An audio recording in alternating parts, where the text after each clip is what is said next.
وظائف کی جانب بڑھتے ہیں جناب۔ جیسا کہ آپ جانتے ہیں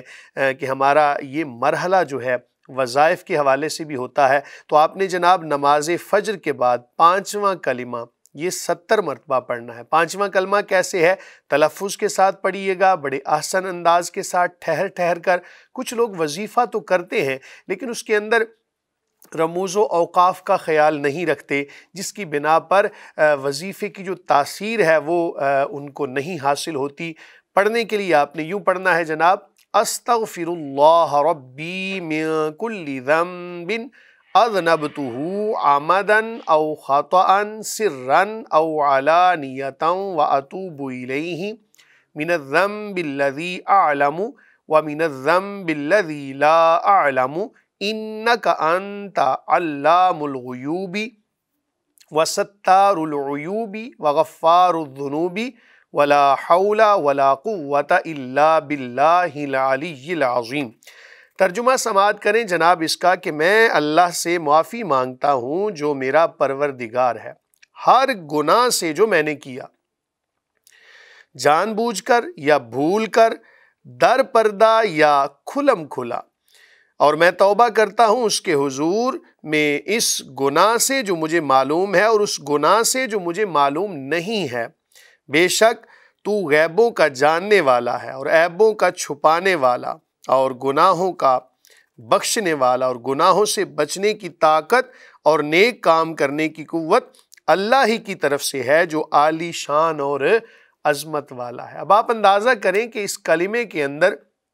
ہم نے اپنے تمام گناہوں کے حوالے سے اللہ تعالیٰ کی بارگاہ میں توبہ کر لی، اور جب کلمہ 5واں پڑھیں تو اس کے ترجمے پر بھی توجہ ہونی چاہیے کہ میں بات کیا کر رہا ہوں۔ بعض لوگ اسی طرح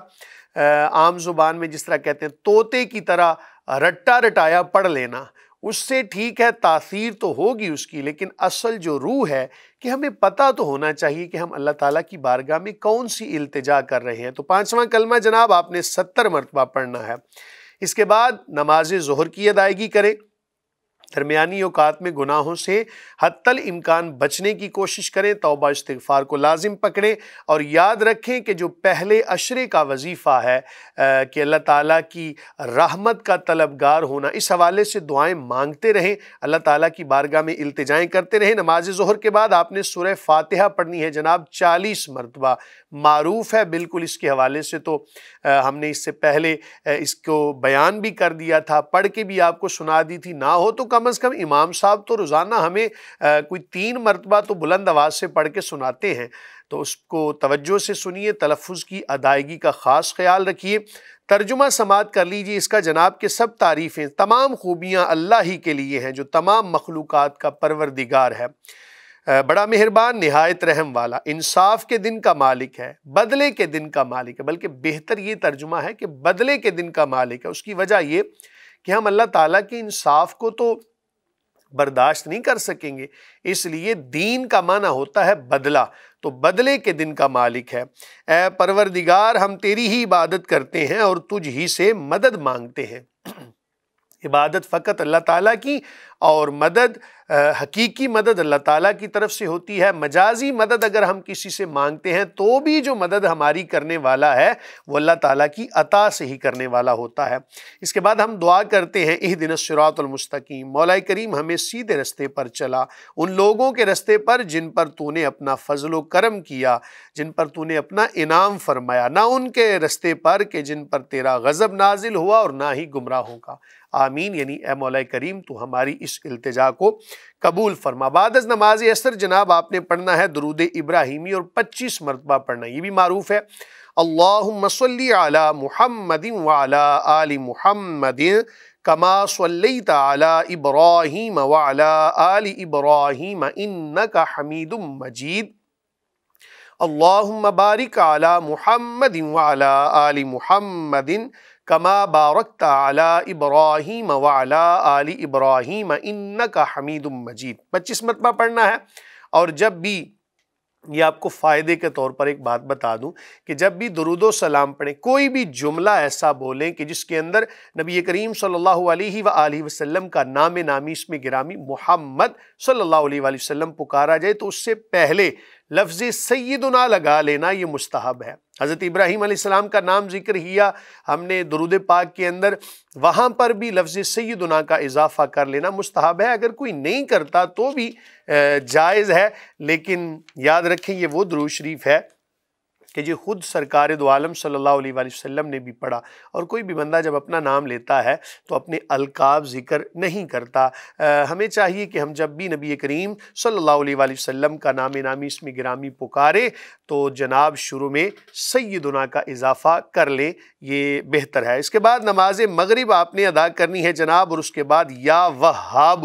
اللہ تعالیٰ کا اسم مبارک صفاتی نام یا وہاب 133 مرتبہ آپ نے پڑھنا ہے۔ بعد از نماز عشاء صلاۃ التسبیح پڑھنی ہے جناب، 4 رکعات نفل ادا کرنے ہیں آپ نے، اور تسبیح جو ہے وہ یہ ہے سبحان اللہ والحمد للہ ولا الہ الا اللہ واللہ اکبر۔ طریقہ یہ ہے جناب اس کا کہ 4 رکعت صلاۃ التسبیح کی نیت کیجئے، اور اس کے بعد اس طرح پڑھیں، ثنا آپ نے پڑھنی ہے اور تسبیحات پڑھیں، ایسے ہی سبحانک اللہم و بحمدک، یعنی ثنا پڑھنے کے بعد تسبیحات پڑھیں، یہ جو ابھی تسبیحات ذکر کی 15 مرتبہ، اس کے بعد آپ سورہ فاتحہ پڑھیں اور سورت کے بعد 10 مرتبہ پڑھیں، پھر رکوع کی تسبیحات کے بعد 10 مرتبہ، رکوع سے اٹھ کر تسبیح و تحمید کے بعد قومہ میں پھر 10 مرتبہ، اور اسی طرح پہلے سجدے کی تسبیحات کے بعد پھر 10 مرتبہ، اور جناب جلسہ یعنی دونوں سجدوں کے درمیان 10 مرتبہ، دوسرے سجدے کی تسبیحات کے بعد 10 مرتبہ، دوسری رکعت میں سورہ فاتحہ سے پہلے 15 مرتبہ، قرات یعنی سورت کے بعد 10 مرتبہ، رکوع میں یعنی تسبیحات کے بعد 10 مرتبہ، رکوع کی تسبیحات کے بعد یعنی قومہ میں جب آپ نے جانا ہے رکوع کے بعد کھڑے ہو کر 10 مرتبہ، دونوں سجدوں میں 10 مرتبہ، سجدوں کے درمیانی جلسہ کے اندر 10 مرتبہ آپ نے پڑھنا ہے۔ اسی طرح تیسری اور چوتھی رکعت پڑھیں، ہر رکعت میں 75 مرتبہ۔ یہ آپ علامت کے طور پر یاد رکھ لیں کہ صلاۃ التسبیح پڑھتے ہوئے ہر رکعت کے اندر جو تسبیحات ہیں یہ 75 مرتبہ پڑھی جاتی ہیں، اور تمام رکعتوں میں 300 مرتبہ پڑھیں۔ اگر کسی جگہ تسبیح پڑھنا بھول جائیں تو اس سے اگلے رکن میں گنتی کو پورا کر لیں، جو تعداد ہے نا 75 مرتبہ ایک